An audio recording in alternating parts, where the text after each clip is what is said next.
Good morning.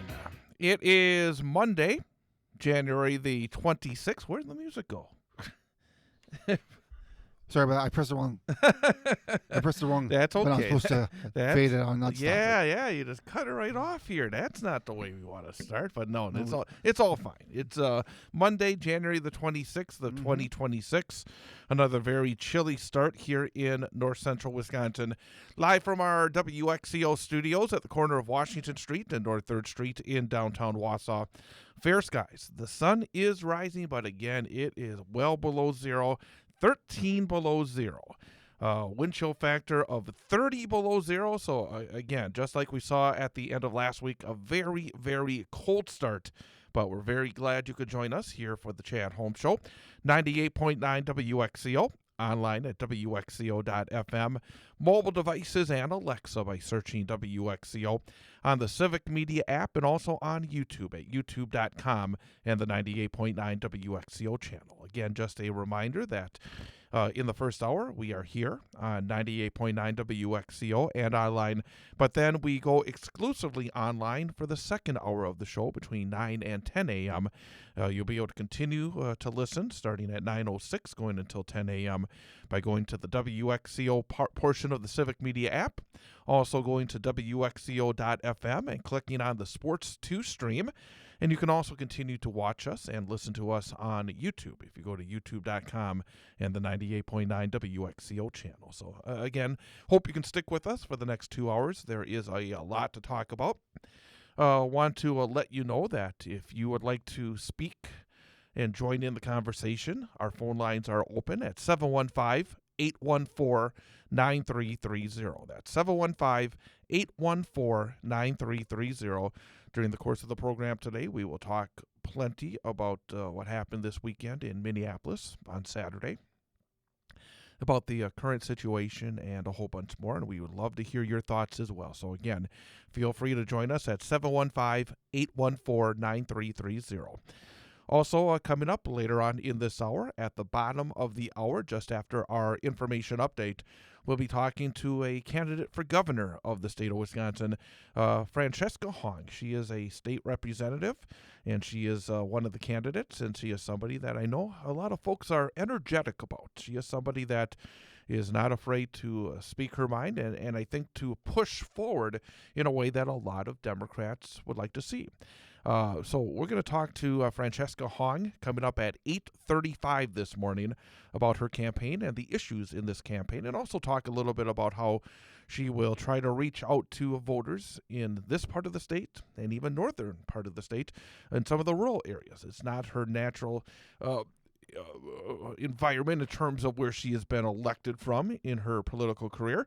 So we'll find out about how she's going to reach out to voters outside her home area to gain a foothold in the battle for the Democratic nomination for governor of Wisconsin. So Francesca Hong will be with us coming up at 8:35 this morning here on the program. First let's introduce our in-studio engineer, Ian Welsh. Ian, good morning. Good morning, Chad. Let's real quickly talk about the weather to start things off, because it is something that is right out there, and anybody who goes outside can feel it. As I said, 13 below zero with a wind chill of 30 below at the Wausau Downtown Airport, according to the National Weather Service. There is a cold weather advisory that is continuing to be in effect until 12 noon today. We've been under these advisories pretty much since late last week. So the entirety of the 98.9 WXCO listening area is under this cold weather advisory until noon. Very cold wind chills of 25 to 35 below zero expected. The dangerously cold wind chills could cause frostbite on exposed skin in as little as 10 minutes. So again, if you have any travel plans this morning, use caution, wear appropriate clothing, a hat, gloves, and everything else that you'll need just in case you run into trouble. So again, twice every hour here on 98.9 WXCO and Civic Media, we do provide the complete weather forecast. So keep listening for that. Very accurate, a team of meteorologists involved with Civic Media, keeping you up to speed on what's going on in the weather. Generally, for the weather, looking at the forecast, again, if you're looking ahead to start off your day, it will be a lot of sunshine today, but it will continue to be cold. But not quite as cold. We're going to get a high upwards of 8 degrees above zero, but those wind chill factors are still going to be a factor because west winds 6 to 11 miles per hour, becoming south-southwest in the afternoon. Winds could gust as high as 21 miles per hour. Tonight, snow, mainly before 10 p.m., a low of 3 below zero. Wind chill factors between 10 and 20 below. Tomorrow, continued the same, mostly sunny and cold, a high near 7 degrees above zero. Those wind chill factors will remain below zero. Wednesday, mostly sunny and cold, a high of 7 above zero. Thursday, mostly sunny and cold, a high of 10 above zero. Friday, mostly sunny and a high of 15. So perhaps by the end of the week, things will start to warm up slightly, but will still be below normal for this time of year. We're somewhere in the low to mid-20s normally this time of year. So we're well below the average high temperatures for north central Wisconsin. So again, I'm sure we'll get there eventually. Yep, eventually. So if you have any travel plans here this week, make sure you have that cold weather kit available in your car just in case you run into any kind of trouble. So again, we will continue to keep an eye on the weather as we continue. Mm-hmm. But let's talk a bit about what happened this weekend, because I think one of the things that we're going to be doing for much of the show is talking a bit about where we stand, because it continues to go in the wrong direction in Minneapolis when it comes to ICE and the federal government. And I would argue as well, just one of the tragedies, and there's many tragedies right now when it comes to this whole situation, one of the continuing tragedies is the truth. Because it is very difficult to find common ground, to move forward together without truth. And in fact, I put up a blog on Saturday, WXCO.FM. Go to our website under the blog. And it's very short because it just, one of the aspects that came into my mind when this whole situation blew up on Saturday. And I want to share it with you here, and we're going to, again, open things up. I would love to hear your thoughts as well at 715-814-9330. But I wrote, as we keep hearing people like Dan Bovino, Stephen Miller, J.D. Vance, Kristi Noem, and Donald Trump lie over and over again when it comes to what happened today, which was Saturday, and each day recently in Minneapolis, I think of a couple of things. A story told on the radio a while back from Pat Kreitlow about someone he knew saying that he knew Trump was always lying, but he really wanted to believe the stuff he lies about. That's MAGA in a nutshell. They so want the lies to be true, so right now members of the federal government can stand up and lie about Alex Preddy, the man who was killed by ICE today, Saturday, and know that millions will believe the lies. Second, I think of a quote made by Gerald Ford in August of 1974 upon taking the oath of office as president, succeeding the disgraced Richard Nixon. Quote, "Truth is the glue that holds government together, not only our government, but civilization itself." End quote. Ford did much to help heal the wounds of Watergate in his 2.5 years as president.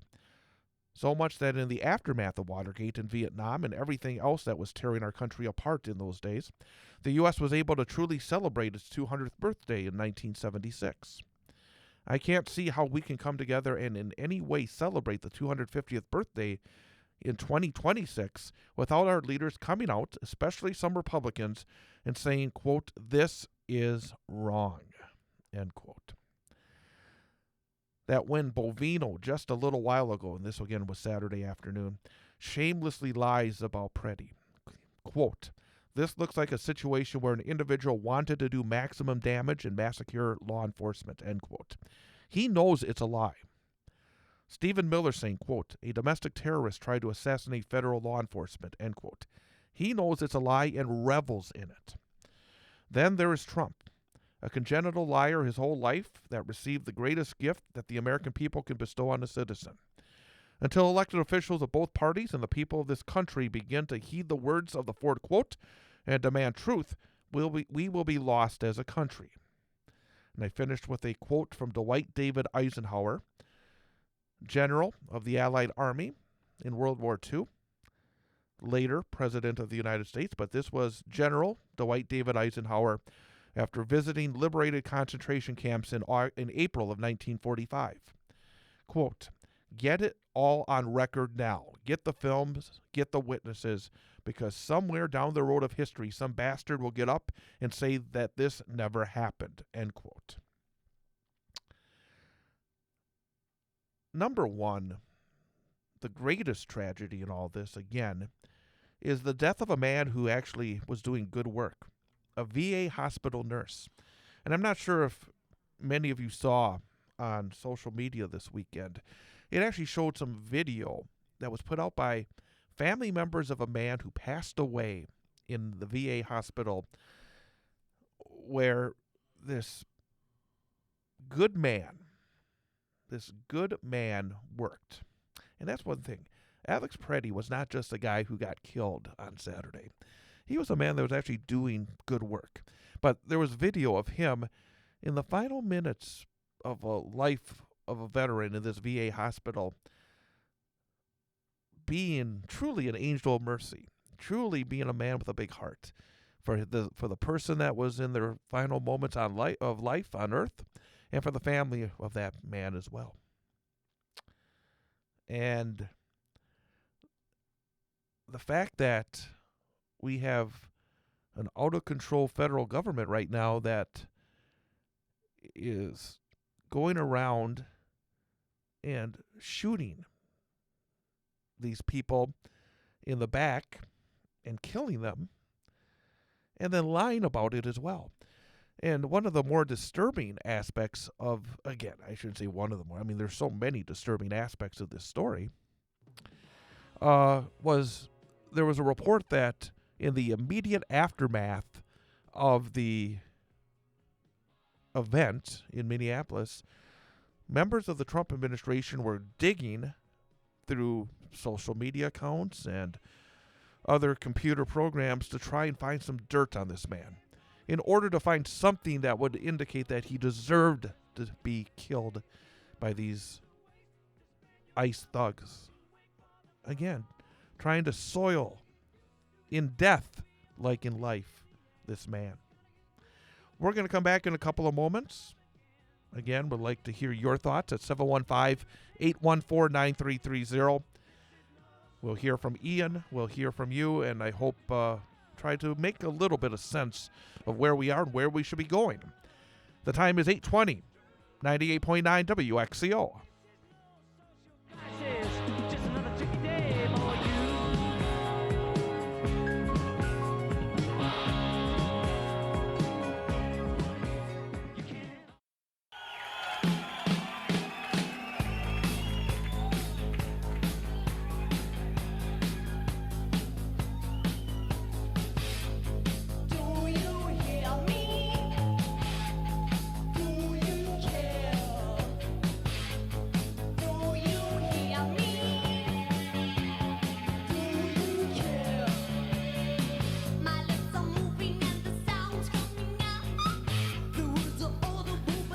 And welcome back.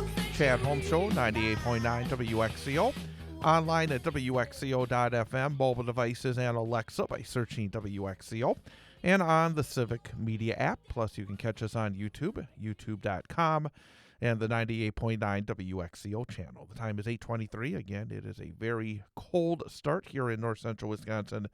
Temperature at the airport, 13 below zero with a wind chill of 30 below. There continues to be a cold weather advisory in effect for our 98.9 WXCO listening area until 12 noon today. Phone lines are open at 715-814-9330. That's 715-814-9330. If you have thoughts that you would like to share with us concerning what happened in Minneapolis and the, again, continued tragedy that is what ICE is doing in that part of the country, right to our west, our neighbors. And just a quick reminder that coming up in about 10 minutes' time at 9:25 this morning, we'll be joined by gubernatorial candidate Representative Francesca Hong. Again, that's at 8:35 this morning, so we'll look forward to talking to her about her race for governor and talk about the issues going on right now as well. Ian, I know that you had some thoughts, and also you had some contact or had read something from a person that you know over in that part of the country in Minneapolis. She's a good a friend of mine. I know from Wausau Community Theater, and for her protection, I'm not going to mention her name on the air, but she is a good friend of mine, and she posted something on Facebook, and the first line of the post says, Minneapolis is under federal occupation. And she continues that she moved to Minneapolis almost 8 months ago. It's been the city of her dreams for years, but with all the stuff that's happening right now, and she lists the things that ICE has been doing, detaining people regardless of citizenship, status, stealing children, executing protesters, brutalizing observers, and causing chaos. And it's worsening by the day. And she continues that the truth is that this is not going to end in Minnesota. They chose Minnesota to make an example out of what can happen if you resist. And then she lists some things that you can actually do to help them. A few things are you can call your representatives and demand that they defund ICE. There's actually a website that she listed on her post as well. Other things that you can donate to mutual aid funds. People need help getting food, paying rent, obtaining legal aid. And you can reach out to these people. You can visit the website standwithminnesota.com if you want to be a part and try to help with this. She also mentions that you can boycott companies that are working with ICE. For example, Target, Home Depot, and Hilton, to name a few. If you can't completely boycott them, even just something as simple as reducing your spending to those businesses sends a message. Spread the word. Share posts on social media. Dispel misinformation, which is very important. And another thing here, which I think is very important, is that familiarize yourself with our constitutional rights. For example, the Constitution applies to every person in the United States, regardless of immigration status. Everyone is entitled to due process, even people who have committed crimes. And everyone has the right to free speech and to protest under the First Amendment. And if you find yourself thinking, I'm really helpless, I wish I could do more, well, these are things that you can do. To do the easy part of following through. And if you find yourself thinking, I voted for Trump and it was a mistake, how can I redeem myself? This is how you do something. And she wraps it up by saying, but if after reading all this, you still think ICE is doing something for the greater good, then we have nothing left to say to one another. History will judge this moment, and I hope you choose the right side of it. So thank you to my good friend who posted that, because she made some excellent points in that, and it's something that we need to be more proactive on doing. Again, as we continue, we will be joined here in a couple of minutes by Francesca Hong, state representative and Democratic gubernatorial candidate.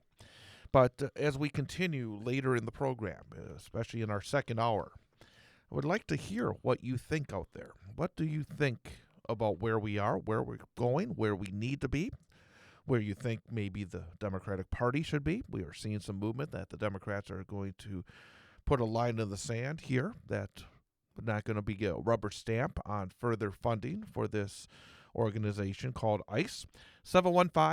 715-814-9330. That's 715-814-9330. Mark that down, and a little later in the program, please give us a ring and share your thoughts on what we saw over the weekend, but also, I think just as importantly, where we go from here, because this story definitely is not over yet, and as much as we'd like it to be over, sooner rather than later. Coming up on the bottom of the hour, we will have an information update, including the weather forecast on this very chilly Monday.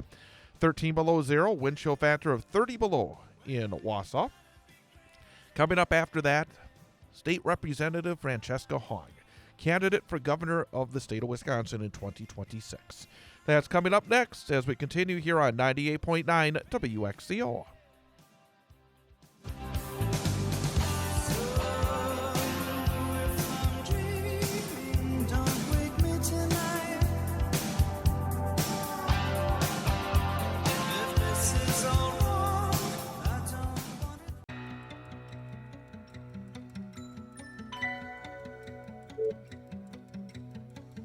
If you want me, you can find me left of center off of the strip. And welcome back, Chad Holmes Show, 98.9 WXCO, online at WXCO.FM, mobile devices and Alexa by searching WXCO, and on the Civic Media app. Plus, you can join us on YouTube at youtube.com and the 98.9 WXCO channel. With Ian Welsh, again, I am Chad Holmes. We are also joined here by our WXCO news reporter, Isabella Nieto. Isabella, good morning. Good morning, Chad. And again, we are very fortunate to be able to talk to one of the candidates for governor of the state of Wisconsin in 2026, State Representative Francesca Hong. And Fran, thank you very much for coming on the program. Absolutely. Happy to be here. Let's jump right in, because obviously there's a lot to talk about. And one of the questions I've been starting with, and I think it's probably more relevant today than it's been even the last couple of weeks after what happened over the weekend in Minneapolis. I don't think we've ever had to ask a gubernatorial candidate about what they would do when basically threatened by the federal government, whether it is involving troops, whether it's involving federal funding and other areas. I wanted to ask you to start things off. What would you, as governor of the state of Wisconsin, how would you be able to handle such, I think, high-stakes issues with our federal government, and for whatever reason, finding ourselves actually on opposite sides, which is something I don't think we've ever had to talk about with a governor and a gubernatorial candidate previously? Well, it's important to recognize that the governor has one of the loudest mics across the state, and to declare very firmly and publicly that ICE is not welcome here, I think, is the first step. And then there are several actions we can take via executive order in terms of letting folks know that without a signed judicial warrant, ICE agents, federal agents are not welcome in public spaces. We can end 287G agreements and prevent law enforcement from participating with ICE agents. And then I would encourage the legislature to pass a series of bills that my colleagues and I introduced back in August of 2025, the Keep Families Together Act, which includes no masked agent, clear identification, the end of 287G agreements, making sure that without a judicial warrant, ICE agents can't enter safe spaces like community centers, schools, churches. And lastly, that we can establish grants for those who are immigrants and in immigration courts to have additional support funds to be able to have legal representation. Along the same lines, in terms of, and I think you just I articulated very well some of your ideas, I think there's some frustration by many that the Democrats aren't fighting back as strongly as they need to. What do you think the Democratic role should be in this time? Because whether it's at the state level, whether it's at the federal level, I think there's a lot of people that want to see a little bit more pushback when it comes to Democrats. What are your ideas in terms of how Democrats can be most effective when discussing these issues? Well, as you mentioned before, it's important that the public and our constituents know that we are fighting for them, but we can also be fighting alongside them, whether it's in the streets or making sure that we're sharing resources on know your rights, legal observing trainings, ICE verification trainings. And then it's, again, sharing that opposition, making sure that we're vocal about the fact that the federal government cannot come in here and try to control our communities. We all deserve to feel safe, we keep each other safe, and there should be control, not an authoritarian government. Isabella? I want to talk a little bit about your campaign in particular. On your website, you kind of emphasize that you don't take any donations from larger super PACs or anything like that. Can you tell me a little bit about that and why you've taken that approach? We want to be a campaign that's powered by the community and for the community. And when a candidate takes corporate PAC money, APAC money, they are beholden to those large donors and not so much the everyday person. We're really proud to have over 7,400 individual donations, and I think that makes us even more beholden to the people and not the corporations. And I also want to talk about your social media presence. I've noticed that you're very active on TikTok as well. Can you tell me a little bit about your experience as a candidate being active on social media and more on that, what you've learned so far? As much as I would like to be everywhere doing everything, sometimes meeting voters where they are where they are in terms of the digital spaces as well. And so we've invested heavily in digital, including social media, making sure that we have a YouTube presence. I'm an elder millennial, so Instagram is my platform of choice. But these are also where folks are having important conversations and want to know more about their elected officials. So we've really chosen to make sure that we're communicating clearly what our campaign's about on these digital platforms. And again, be there for folks who have questions. It's about making government accessible, and I think that matters as well in digital spaces. One of the reasons we're starting our conversations here early in 2026 is to allow people here in central Wisconsin to learn a little bit more about the candidates, maybe some of the candidates they don't know as much about. In your work in the state legislature, what issue are you most proud of that you've been able to accomplish something significant for your constituents? Well, I think folks weren't expecting the lefty from Madison to be able to pass bipartisan legislation. But one of my proudest moments was back in late 2020, early 2024, when we passed the Asian American Education Act, which would require K 12 public schools to include Asian American history in their curriculums. Let's build on education because that is, I think, one of the main issues that will be discussed over the coming months leading right up until November. There seems to be, I think, a schism, to be blunt about it, between how Republicans and Democrats look at funding for education, whether at the public school slash private school voucher system, and even in higher education these days. How would you describe your viewpoint when it comes to education, not maybe even beyond funding, just your idea in terms of what the role of education should be in Wisconsin going into the future? Well, I think Republicans on the far right have been attacking public education because it is one of the last remaining democratic public institutions. And the public schools should have public dollars. We shouldn't be putting public dollars into private schools. And so we are firm on fully funding public education, including 90% reimbursement for special education, because it's in our Constitution as well that every child in Wisconsin have access to a sound and basic public education. And so we are adamant on keeping public dollars in public schools, sunsetting the voucher system because the state cannot afford to fund two different school systems. And Isabella?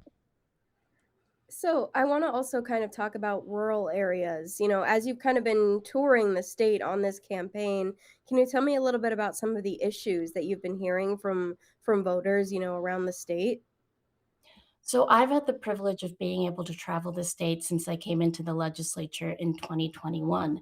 Actually, when I won my primary in August in 2020, I knew right away that it was important for a representative from a very blue area to travel around the state to talk to folks about what matters most to them. In rural communities, I've heard about public education. We've talked about public schools and how strong public schools make for strong communities. A lot of folks are deeply concerned concerned around conservation and the climate crisis. And so the protection of public lands, fully funding our Department of Natural Resources. And then there, the buzzword right now is affordability, and we talk a lot about how our agenda aims to have permanent affordability, and that means ensuring that there are living wages, that we're taking care of our care workers and folks who are doing home health care. I think that we are an aging state, and unfortunately, we've seen a lot of elder health centers or health centers or assisted living facilities close down or get taken by private equity. And so healthcare, public education, living wages, and when I talk about my Healthy School Meals for All bill, ensuring that every child, regardless of what school you go to, have a free breakfast and lunch has really resonated with folks in rural, suburban, and urban areas. Tell me about this permanent affordability concept that you mentioned. What are some steps you could take as if you were to step into the governorship in order to kind of reach that goal? Well, one of the most important responsibilities of the governor is the governor's budget, and it's usually introduced around mid to late February.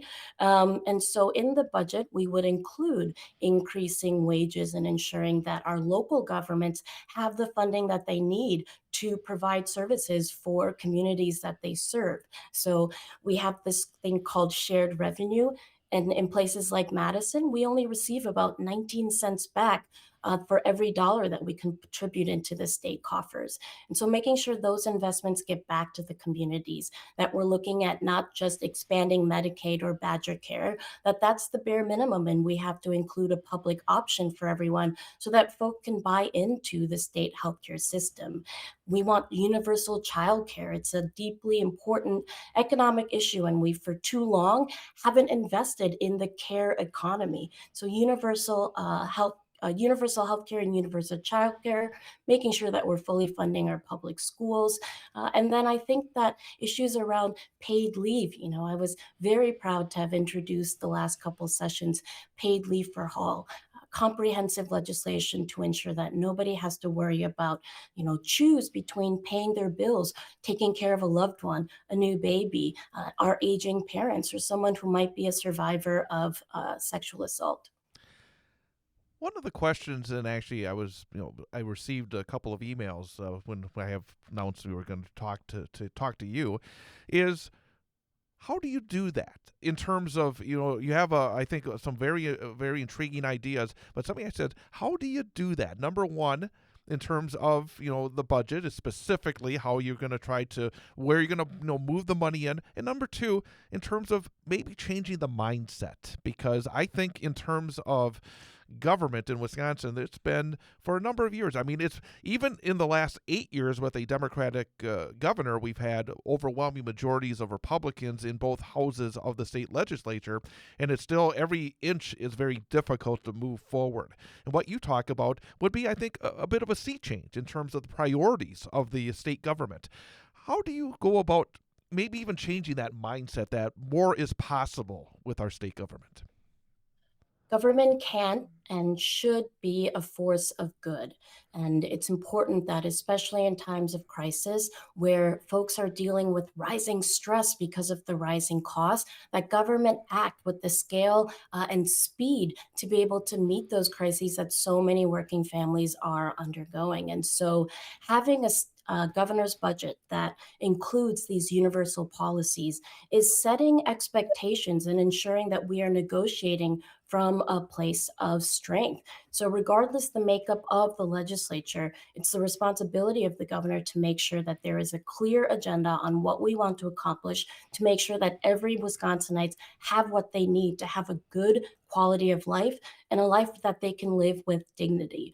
And so that those negotiations, making sure that we're having conversations, collaborative efforts with the legislatures, because the legislators are responsible for passing laws that will improve lives. And so I think setting that expectation is incredibly important. And then looking at, what our state agencies need as well. Too often, the authoritarian government of the legislature that has been led by Robin Voss ignores the fact that everyday people deserve to have choices. And right now, too many of those choices are limited because we're siphoning off dollars that should be in public schools to private schools, or we're Representative, paying for these Representative, corporate we have tax a breaks. hard break right now, so we're going to come back and we'll let you finish in just a moment here on WXCO.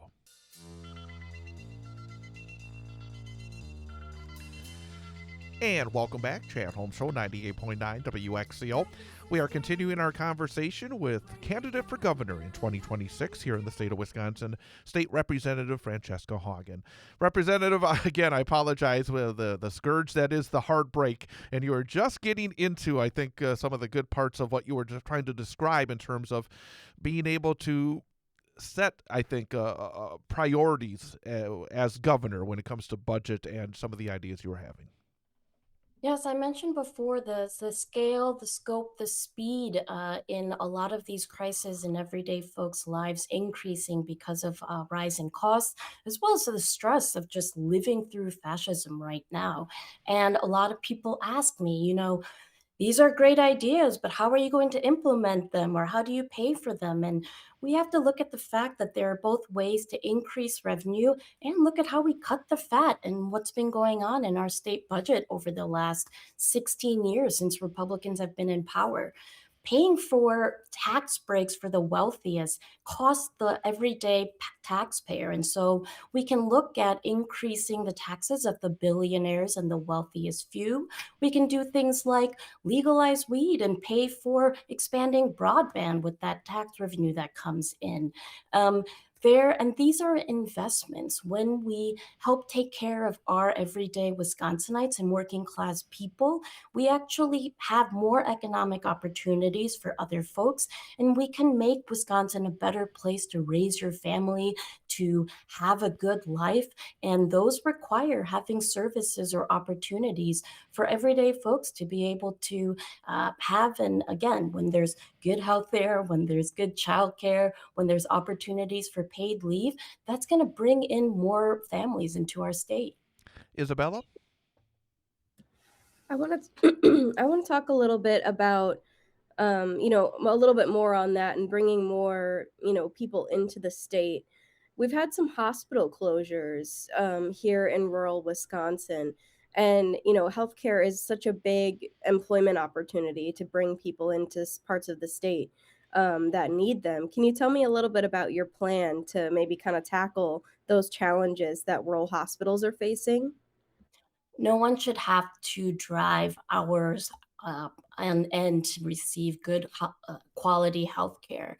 And I think we have to recognize that there are some hospitals that are making extreme profits right now, whether they overcharge for Medicaid reimbursement or look at trying to price gouge with folks' insurance. And so we can actually look at capping some of these hospital profits and then using those to reinvest into smaller rural clinics or smaller hospitals.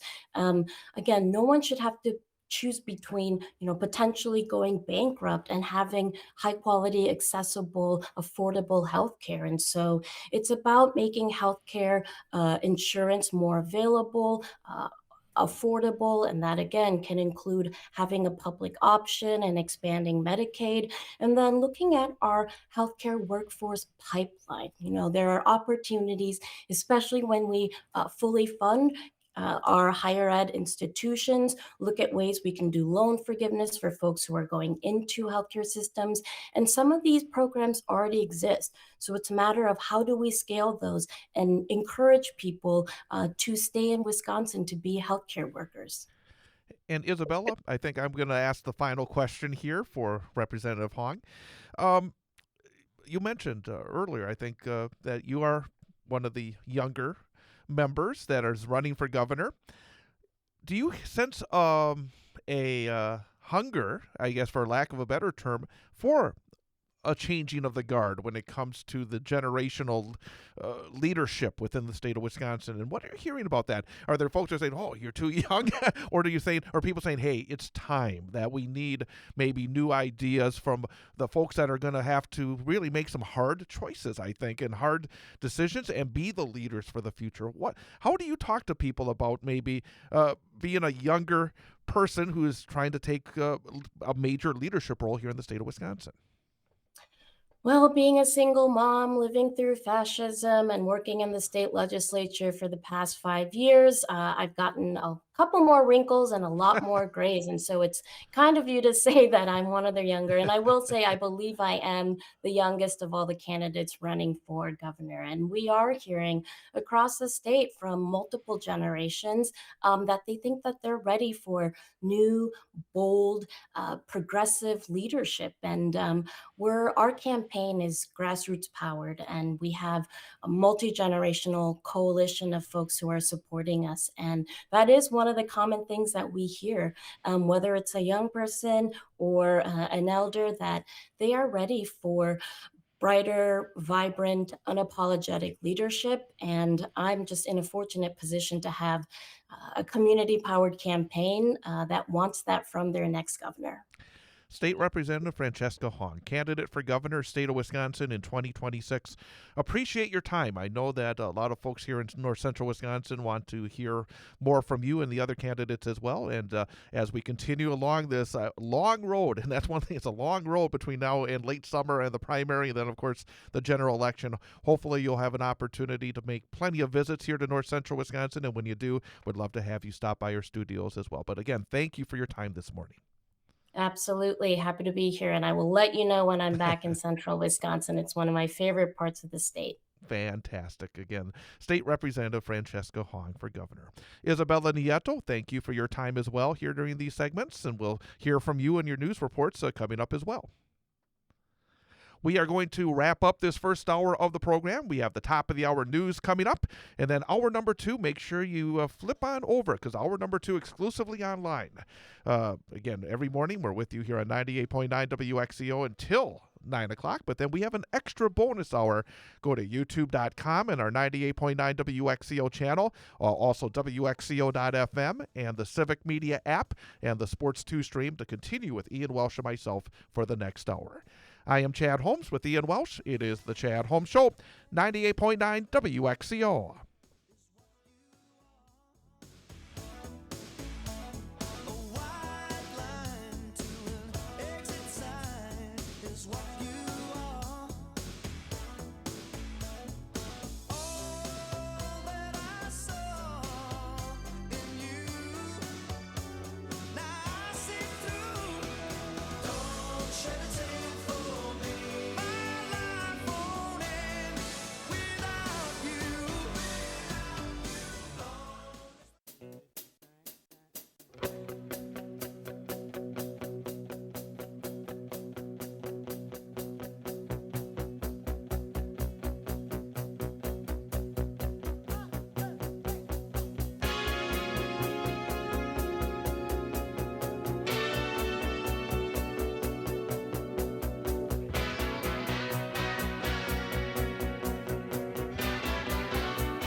Good morning once again, everyone, and welcome back.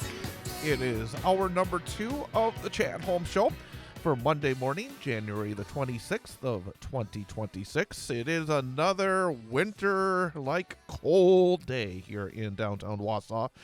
According to the National Weather Service at the Wausau Downtown Airport, fair skies. As I look out, I do see lots of blue skies, lots of sunshine, but the temperature still is very, very cold. It is 12 degrees below zero with west winds at 8 miles per hour, leading to a wind chill factor of 29 below. So, again, bundle up to start off your Monday.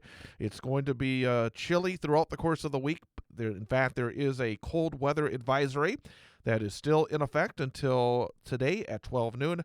Otherwise, for today, mostly sunny and cold, high near 8 above. So things are going to warm up eventually here, about 20 degrees from where we are now. Tonight, low of 3 below zero, a little bit of snow early. Mostly sunny and cold tomorrow, a high of 7 above. Wednesday, mostly sunny and cold, a high of 7 above. Thursday, mostly sunny and cold. Maybe we'll get to double figures, 10 degrees. And Friday, mostly sunny and a high of 15. So again, well below normal the entirety of the work week.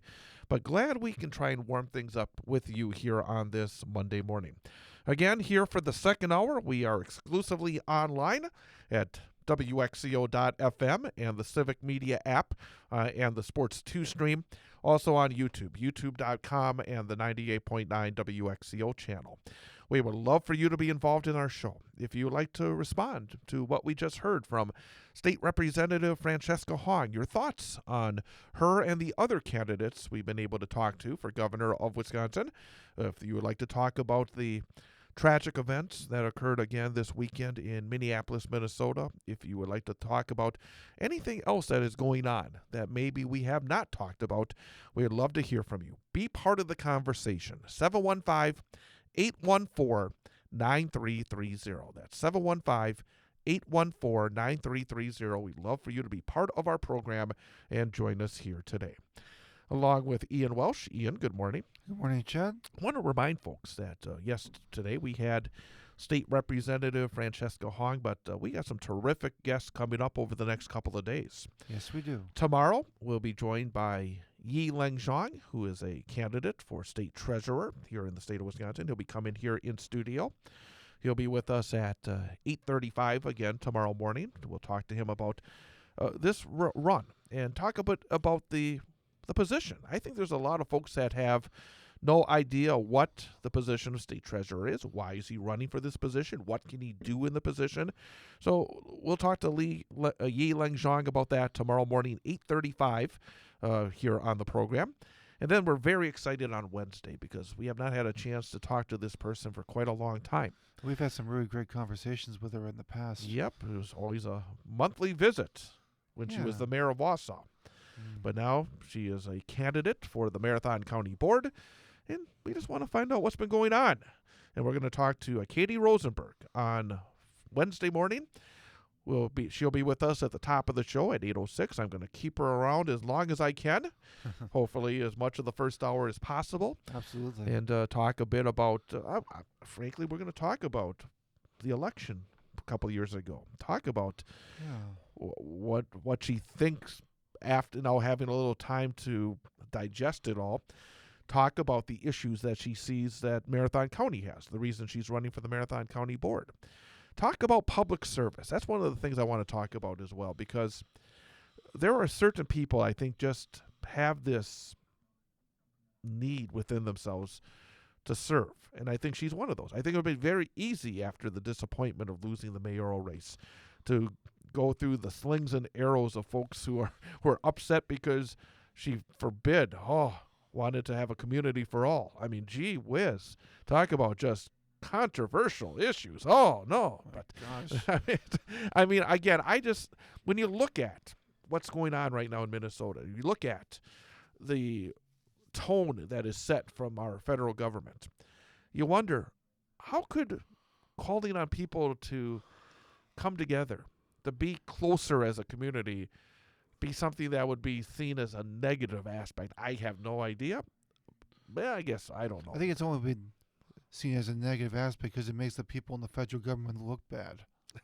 Maybe, I don't know. But we'll talk about a lot of different things with Katie Rosenberg on Wednesday morning, starting at 8:06 this week. In our second hour on Wednesday, we'll be joined by Sean Wright from the Grand Theater. I know he was just honored nationally, I saw. So I'm going to dig that out and talk a little bit about that, but also lots of great shows coming to the Grand, and we'll find out what's happening at the Grand in the second hour on Wednesday as well. But lots to talk about, lots of, Yeah. going on. Again, we've talked about this in the past, in the last few weeks, I should say, at least since we've come back in this form. The idea of being able to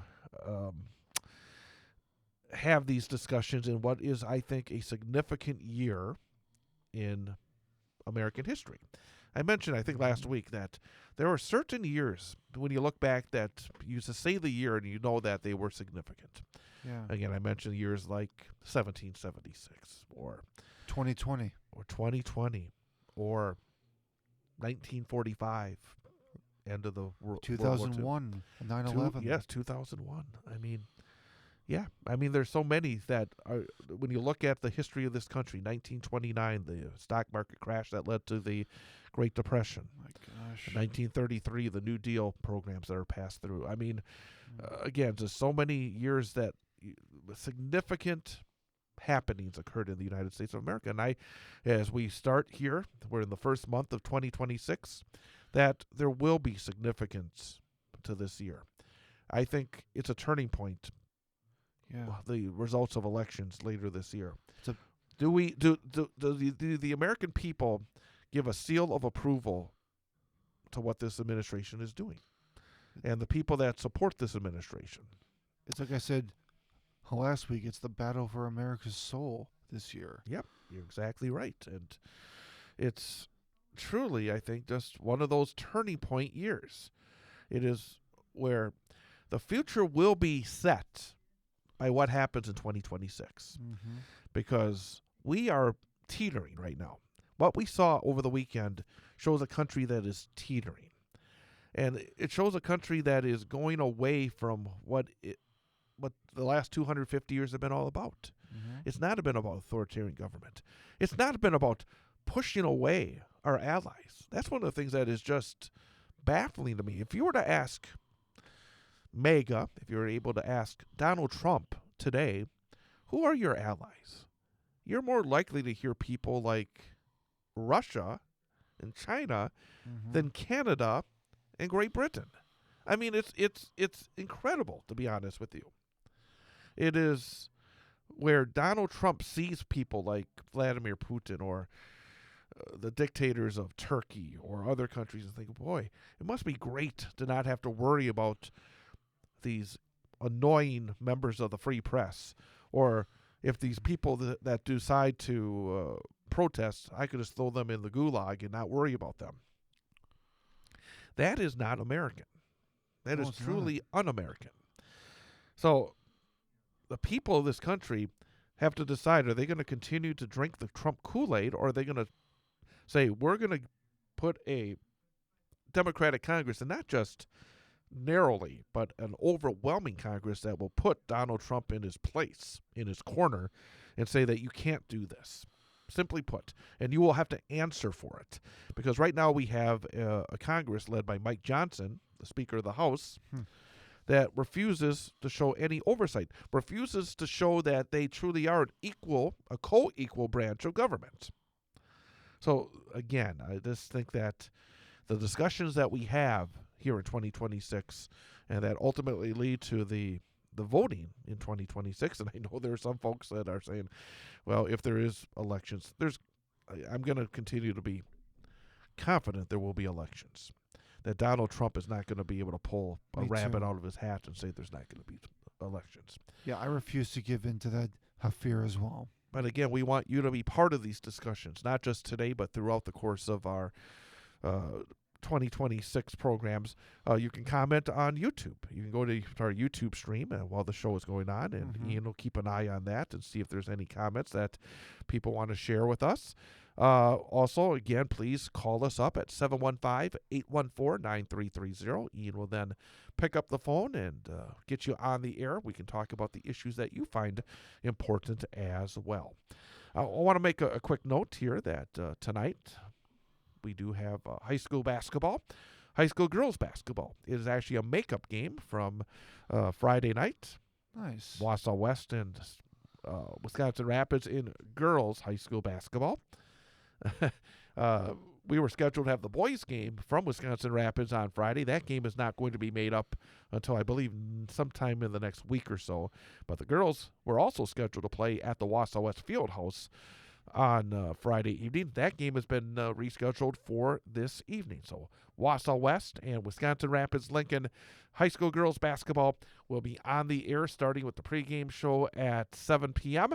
and the opening tip-off at 7:15. And it's a very busy week in terms of high school athletics. Tomorrow night, we will have a doubleheader of high school sports.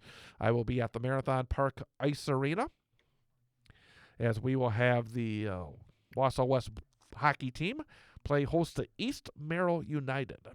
And it's the Kuhlman Cup game. That's been going on for many years. It used to be Wausau East and Wausau West, and now it's EMU and Wausau West. The Kuhlman Cup game, the inter-city rivalry game, and we will have it live starting with the pregame show at 6:35 and the opening face-off at 7 o'clock. Tom Weaver tomorrow night will be at the Newman Catholic High School gym as the Cardinal boys basketball team will host the Marathon Red Raiders. Marathon has lost only one game all season long. So Marathon at Newman Catholic, that game can be heard live on the Sports 2 stream of WXCO.FM and the Civic Media app, starting with the pregame show at 7 o'clock, opening tip at 7:15. And then we'll also have that game on a tape delay basis on 98.9 WXCO after the hockey game. Thursday night, high school boys basketball, as the Wausau West Warriors make the short trip over to D.C. Everest to take on the Evergreens. 7 o'clock for the pregame, 7:15 for the opening tip-off. Friday night, we will have Newman Catholic High School boys basketball, as the Cardinal boys will be at Auburndale. 7 o'clock pregame, 7:15 for the opening tip. And then Saturday, Wausau West hockey, as the Warriors will host New Richmond, 6:35 for the pregame, 7 o'clock for the opening faceoff, right here on 98.9 WXCO, WXCO.FM, mobile devices, and Alexa by searching WXCO and on the Civic Media app. Chilly start here in north central Wisconsin. Sunny skies, but the temperature is 12 degrees below zero with a wind chill factor of 29 below. There is a cold weather advisory in effect. We're going to take a quick timeout, come back, talk about the headlines of the weekend, and again, hopefully have your voice be part of the discussion at 715-814-9330. With Ian Welsh, I am Chad Holmes. It is the Chad Holmes Show, live on WXCO 98.9's YouTube channel, youtube.com, WXCO.FM, and the Civic Media app on the Sports 2 stream.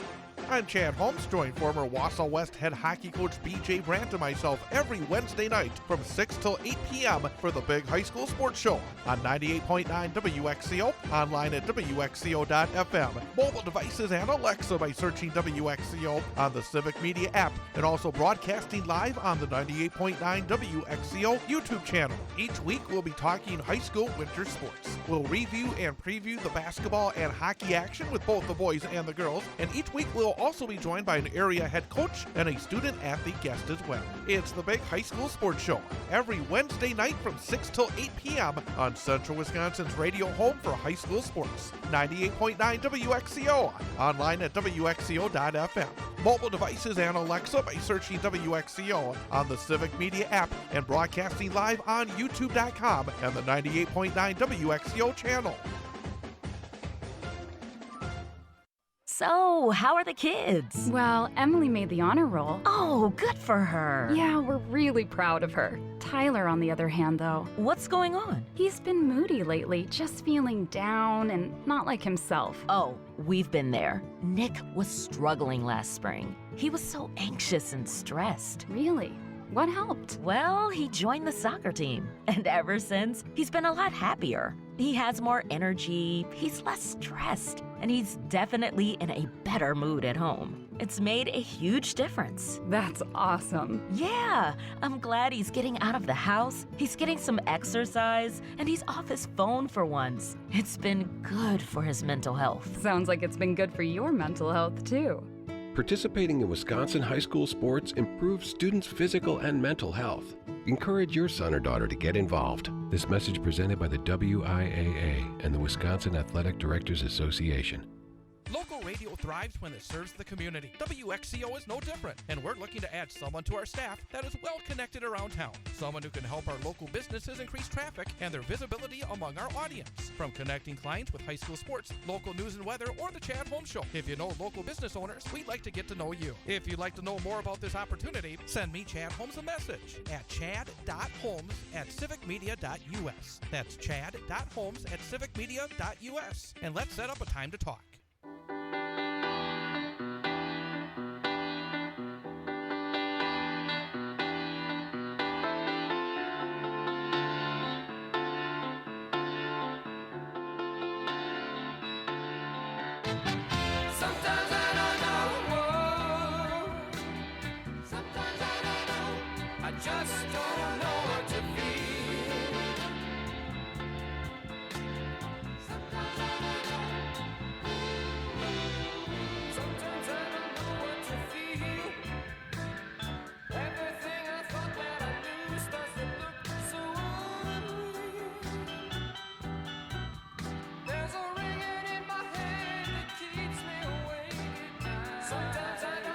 Chad Holmes Show, live on YouTube, youtube.com, 98.9 WXCO channel.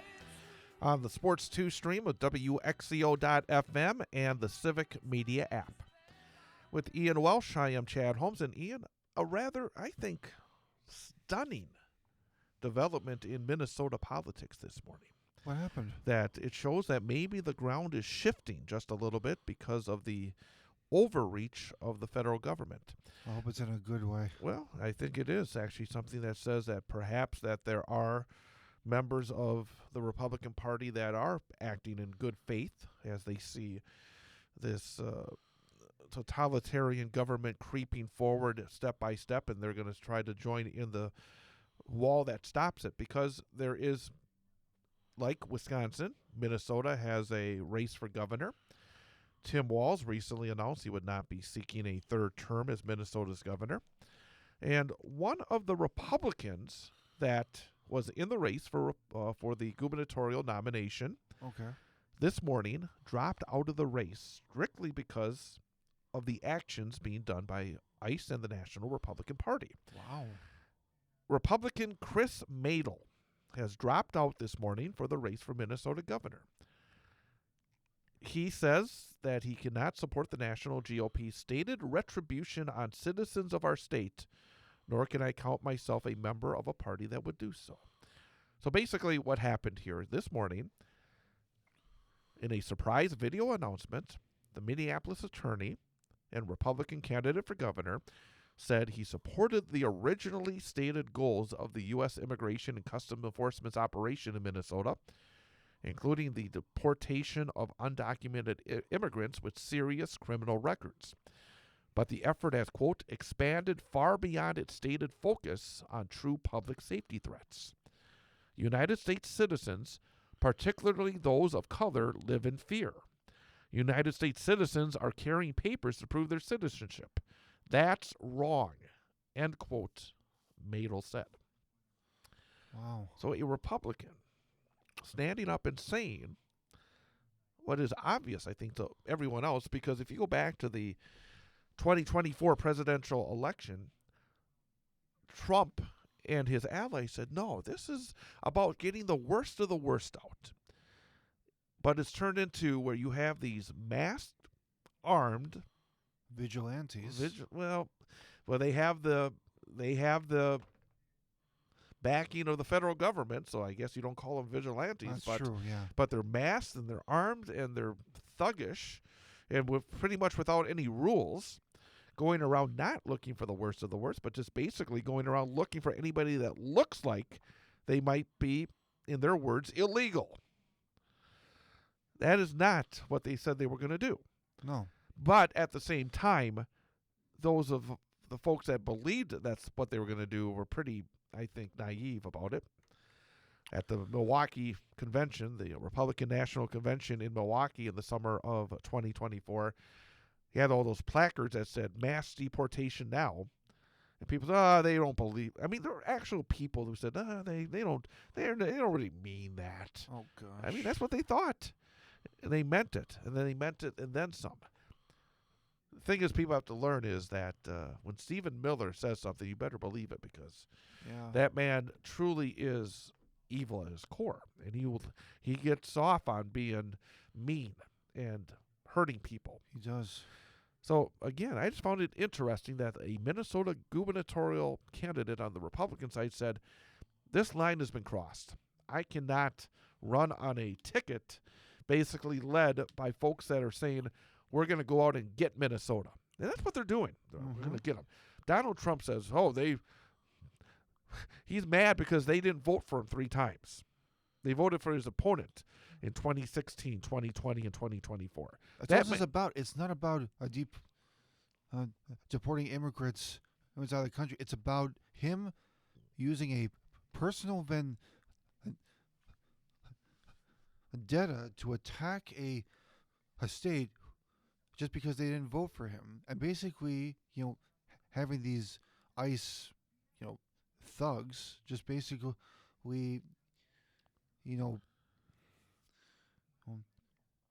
it's like a fear tactic. It's basically just you're using a group to basically make people afraid, and if you speak out against it, you're going to end up dead. Oh, absolutely. So, again, I think having folks who have supported this man, Donald Trump, and supported Trumpian policies say enough is an important thing. Because that's how you win elections. You don't just get your group that's been voting the same way over and over again and get together and start nodding your heads and saying, hey, yeah, we know we're right. You need to have people that voted the other way, because that's how you change the results of these elections. That's right. And when you have somebody that is a conservative, who is somebody that was actually running as a Republican in the state of Minnesota, say, this is too far. I can't continue. This is not the party that I thought I was part of. This is not a platform that I can continue to support. I think that is a significant move here this morning. And I've been reading a lot over the last couple of days about the response in the media. Heck, even Fox News is saying things that are not straight down the line with the Republican lies that first came out on Saturday. That they realized that this was over the line. This truly was a shooting and a killing that cannot be lied away. Maybe there's hope for Fox News. I don't think there's hope for Fox News, but a tiny sliver. Tiny sliver. I have to admit that I'm almost curious to know what the folks down the street are saying this morning. I have no idea at this point. I wonder if he is on the air giving excuses. I'm sure he posted something about this after the events of this week, and I'm sure you can read about it. And I may have to peek because I wonder if he's found it in himself to continue to parrot the MAGA lines about what was said. And again, be careful, it might get your blood pressure up when you start to read it. But the thing about it, and I said in the first hour, I did write in the immediate aftermath of the shooting on Saturday, put up a blog posting, which could be seen either on my social media or on WXCO.FM. If you go to WXCO.FM, go to blog, you'll see my blog posting from Saturday. And the thing that was just, again, the combination of the shooting, and frankly, at that point, I did not know details about the man who ultimately came out talking about that Jeffrey Preddy was not just a victim of a horrendous crime, but it's also a great loss because he was a VA hospital nurse who, from everything I read, did his job exceptionally well. A man who with a big heart. It's not easy to be a hospital nurse, especially in a veterans hospital where you see so many different folks who have suffered through war and everything else. And then you hear about the kind of man that he was. It just led to even more anger, I think, in terms of what happened. But even before that, I wrote about the lies that were told immediately after the shooting. That they came out before there was any way of knowing what was going on. And they labeled them a domestic terrorist. Exactly. And just again, like Renee Good, even though there was no evidence against it. And then, as you said earlier in the program, it's like, as soon as this happened, the Trump and his party were basically just trying to dig up dirt, trying to prove in any way that these people deserved to be killed. And you realize how messed up that is.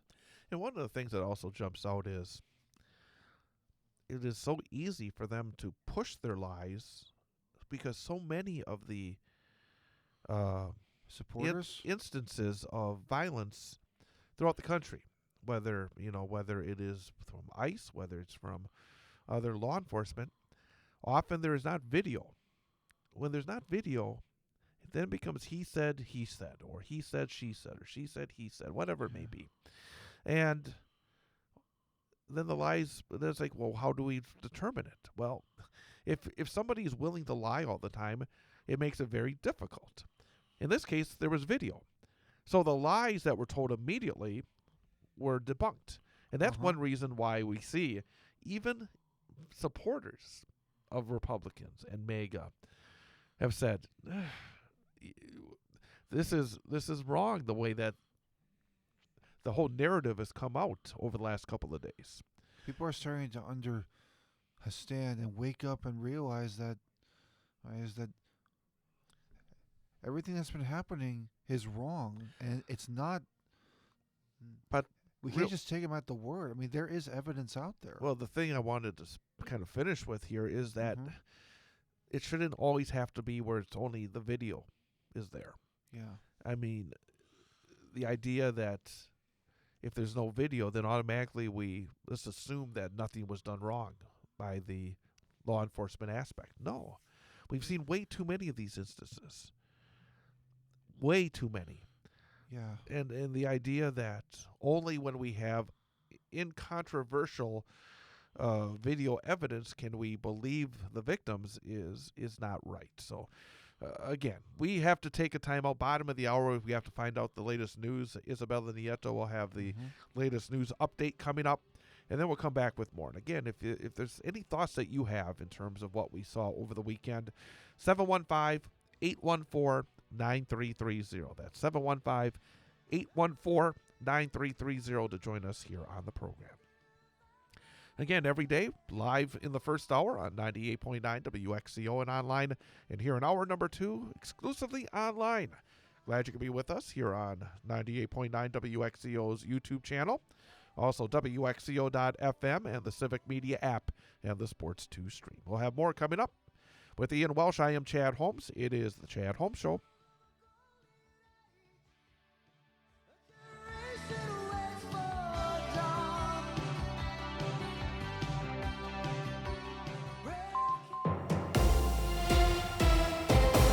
For WXCO News, I'm Isabella Nieto. The Wisconsin Rapids Common Council made the deciding votes on 2 controversial items in the community last week. Melissa Kay reports. The Waterworks and Lighting Commission's solar power project now has the stamp of approval from the full council. It passed 5-3. Mayor Matt Zacher tells WFHR the council tried to hear and address concerns from residents, especially those living around the parcel. Where there are neighborhoods around that whole 80-acre parcel, to be able to densify those areas more with different bushes and trees and whatever, to make sure that nobody can see the array from their houses anyway. The solar power company doing the installation is One Energy out of Madison. Zacher said it's up to WWLC for the timeline, but the project will begin soon. I know it's going to start pretty quick and make it through the process pretty quick, because the sooner they get it up, the sooner they're making, they're generating that electricity and everybody's making money off of that electricity. The second item to be approved is opening up some of the shared roads around the city of Wisconsin Rapids to ATV and UTV traffic. What we came to realize over time is because Wisconsin DOT as a state is not necessarily putting the rules, clear rules on this, it's leaving it up to everybody else. This fixes the issue of streets that are only open on one side. So they went through the painstaking procedure of going through each road that's shared with another community. Paul Vollert with the City Streets Department says crews will begin placing signs along streets starting in February, notifying which roads are open to ATV and UTV traffic. The work will be weather dependent, but they're hoping to complete the project by or before the end of April. I'm Isabella Nieto, and you're listening to WXCO News. Local radio thrives when it serves the community. WXCO is no different, and we're looking to add someone to our staff that is well connected around town. Someone who can help our local businesses increase traffic and their visibility among our audience. From connecting clients with high school sports, local news and weather, or the Chad Holmes Show. If you know local business owners, we'd like to get to know you. If you'd like to know more about this opportunity, send me, Chad Holmes, a message at chad.holmes@civicmedia.us. That's chad.holmes@civicmedia.us. And let's set up a time to talk. A game without a crowd is just a scrimmage. A performance without an audience is just a rehearsal. Without your presence, high school sports and the performing arts aren't possible. Ensure that these essential extracurricular activities continue to enrich the lives of students in Wisconsin. Purchase a ticket to your local high school's game or performance. This message presented by the WIAA and the Wisconsin Athletic Directors Association.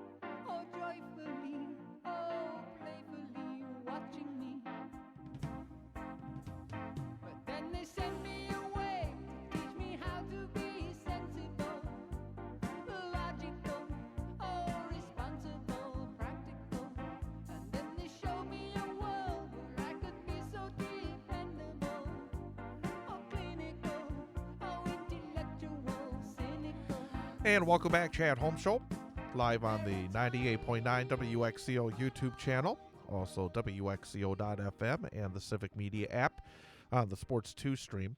With Ian Welsh, I am Chad Holmes. Chilly start here in north central Wisconsin, temperature hovering around 10 below zero. We will warm up to about 8 above before all is said and done. Plenty of sunshine at least, so I guess something to be positive about. Something not to be positive about is our former congressman, the man that used to serve us in the 7th Congressional District, a man named Sean Duffy.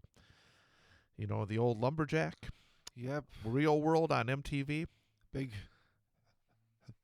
big family, too. There you go.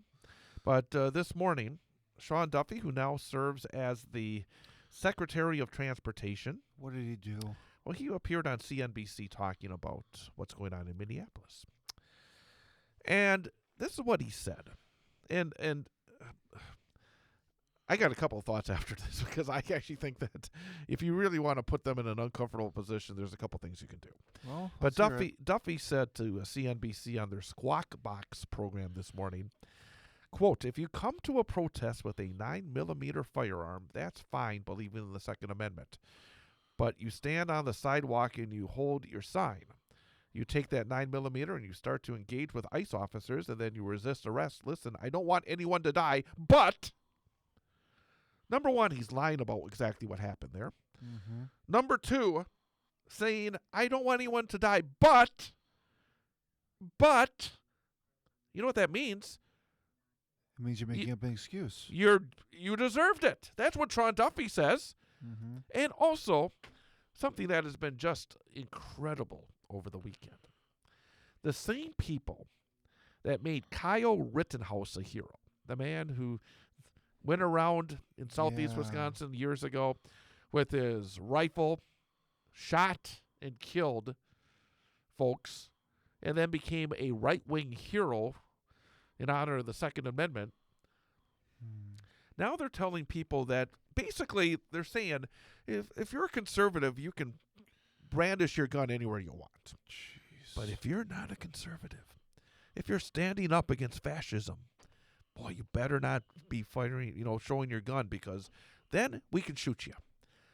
They weren't saying that when all those January 6 folks were breaking into the Capitol, that the Capitol Police should have been able to just mow them down as they were coming in.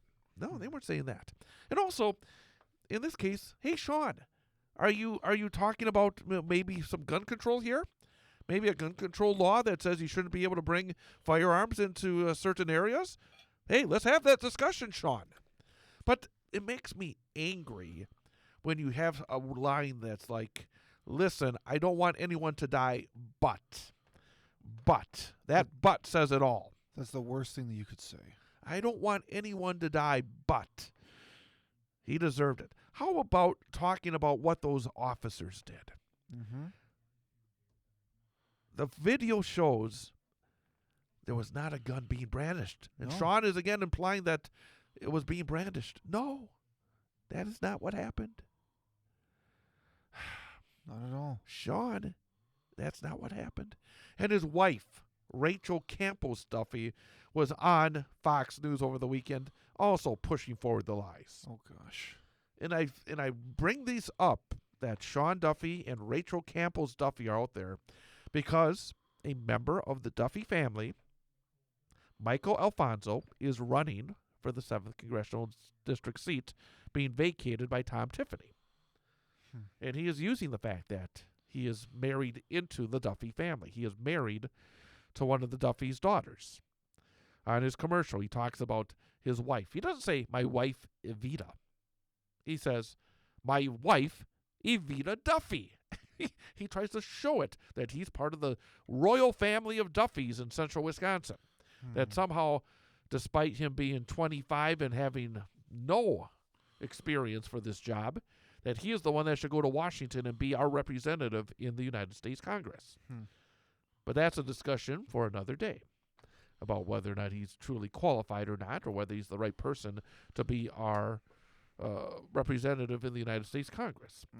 But when you hear people like Sean Duffy this morning or Rachel Campos Duffy over the weekend on Fox News saying what they say, we need to be listening here in north central Wisconsin because that will be part of this campaign. The Duffys will be part of this campaign. Make no mistake about it. Yeah. I mean, Sean, I don't want anyone to die, but. Did you say anything after that? But, or did you just stop watching after that? That's all I got right now. I have not had a chance to listen to the entire interviews. We're on the air now, so I haven't had a chance. I just had Just the fact that he during said the last break, I had a couple of moments, and I came across that. So, just the fact that he said that is just. I don't want It shows anyone the to die, but. It shows the type of person he is. But. I don't want anyone to die, but. 715-814-9330. If there's thoughts that you have on Sean Duffy's comments about anything that we've been talking about today, feel free to join us. 715-814-9330. Hey, let's kind of talk a little bit something different here. If someone wants to join in the conversation, we'll circle back. Let's take a break from that. But we now know who's in the Super Bowl. We yeah. have the New England Patriots and the Seattle Seahawks. They were both close games yesterday. Oh, yeah. But in the end, in the snow in Denver, the Patriots beat the Denver Broncos by a score of 10-7. And the snow was a big factor in that one, as was the fact that we had a backup quarterback in for Denver. As their starter, Bo Nix, was injured in the final moments of the previous week's playoff game against Buffalo. That sucks. But and it truly, I think, was a difference because you would have to think that if Bo Nix was the quarterback for Denver yesterday, that they would have been able to put up more than 10 points on the board against the Patriots. But New England, who turned around an incredible turnaround. I mean, they were 4-13 last year. And then they turn around and they win 14 games this year. They're back to the Super Bowl. They started this year off 1-2, then have won 16 of 17 games. Nice. So now it will be New England taking on the Seattle Seahawks. The Seahawks outlasted the LA Rams 31-27 in the NFC Championship game. It was, again, a up-and-down game, but in the end, Seattle was able to pull it out. So It is actually a rematch of a Super Bowl from over a decade ago. Seattle and New England played, I don't know. The thing was, I see it says it's a rematch of Super Bowl XLIX. I think that's That's a what? I have no idea what it is. 49? It could be. It makes sense because this year's Super Bowl 60, and it's been about 10, 11 years. So I bet you're right. That would be 49. And that should have been the number of the day right there. There I you would have go. got it right. XLIX. XLIX. So Super Bowl 40. I will take your word for it. So people got to start You getting always ready. double check it just to make sure. Yeah, people have to start getting ready for their big Super Bowl parties coming up in a couple of weeks' time. Even though the Packers aren't playing in the Super Bowl, I'm still going to watch the Super Bowl, at least for the commercials. I knew you were going to say that. Oh, for the commercials. Are not... whatever. The You know, commercials are good. commercials. You know, some of them are, you know, a little weird, and some of them are actually pretty good, but most of them I'm just going to see if there's any cool movie trailers coming out. Because usually during the Super Bowl is when they play a lot of good movie trailers. So no, you're right on that account, Dad. I'm looking forward to that one. We do see movies that are coming out not until the summer. They'll have a trailer out during the Super Bowl. You're exactly right.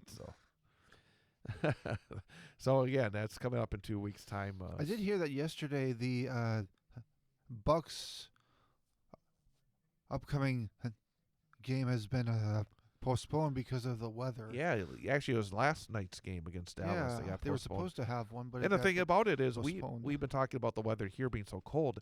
I mean, there's been some massive snowfall in different areas of the country. So, we can talk about being Arctic cold, blast all over the country. But we are not getting the snow. But I saw in Columbus, Ohio, they had well over a foot yesterday. We saw on TV in Denver they had the snow falling during that AFC Championship game. So it was a lot. Basically, much of the country was being hit by some significant snowfall. But we've just been getting very cold. We have not had much snow, a little bit of snow, but not a whole lot of snow during this latest cold snap that's been going around Wisconsin. So, again, the weather has been a major factor throughout the country, and something that people will be keeping an eye on as we start off the new work week. Absolutely. Well, coming up, we will have our final segment of the morning. We are going to have our daily history lesson, and then we'll have our number for the day quiz. And we'll see if Ian can get off to a good start here this week. We always wrap up the show giving Ian a number for the day.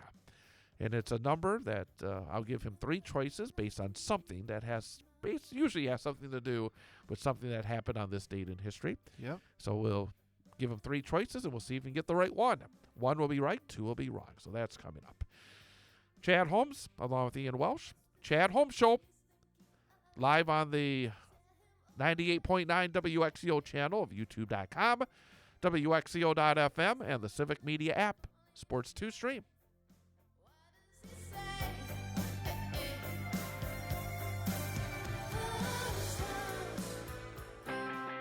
We are the NFHS. That stands for the National Federation of State High School Associations. But really, what we stand for, together with the WIAA, are the 178,000 high school sports students in Wisconsin. And so we stand. We stand for the runners, soccer and basketball players. We stand for their coaches, administrators, and officials. We stand for the swimmers, football players, and wrestlers.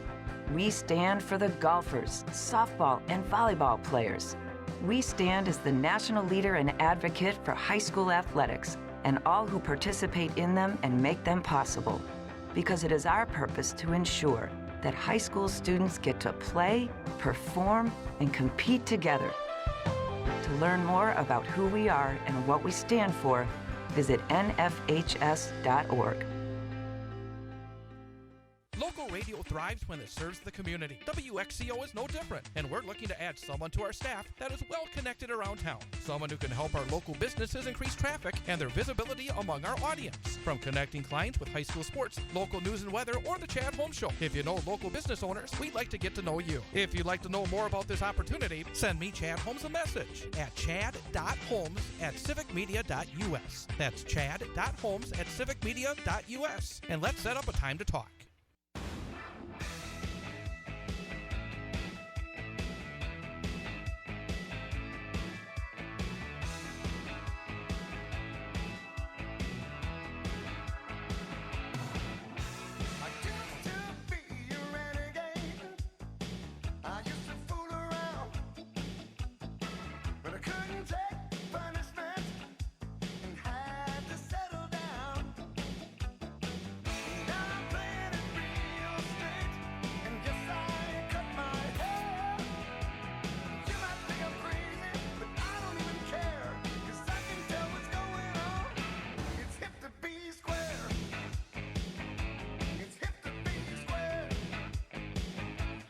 And welcome back.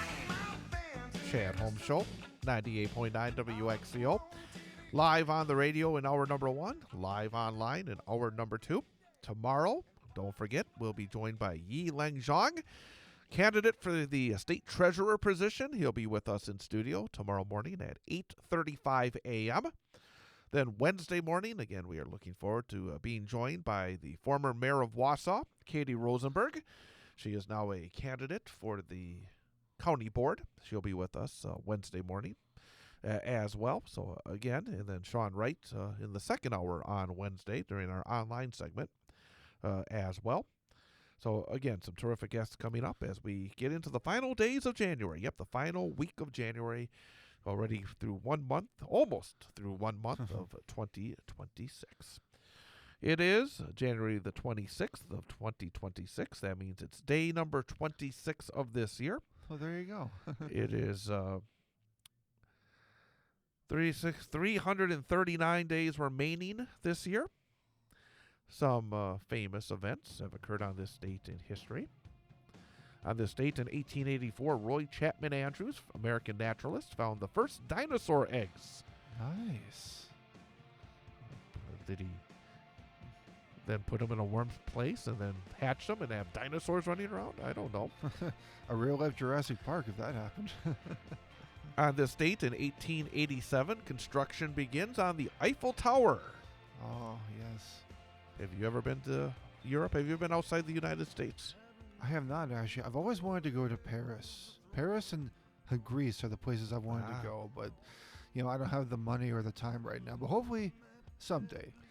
On this date in 1788, the first permanent European settlement was erected in Australia. That's one place I would like to go to. I remember watching the 2000 Olympics in Sydney and thinking that is the one place I would love to go and visit. Australia is a beautiful place. The water looks so blue. The skies look so blue. The sun was shining. And, boy, it was it's so a many beautiful amazing place. animals, too. Yep. And they got lots of great-looking supermodels as well. Elle Macpherson, there you go. 1837, Michigan is admitted as the 26th U.S. state. So on this date in 1837, Michigan joining the Union.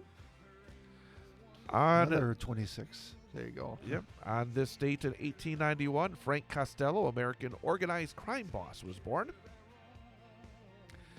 On this date in 1961, Wayne Gretzky, known as the greatest hockey player in history, unfortunately, in the last couple of years, also known as a buddy of Donald Trump, which disappointed me.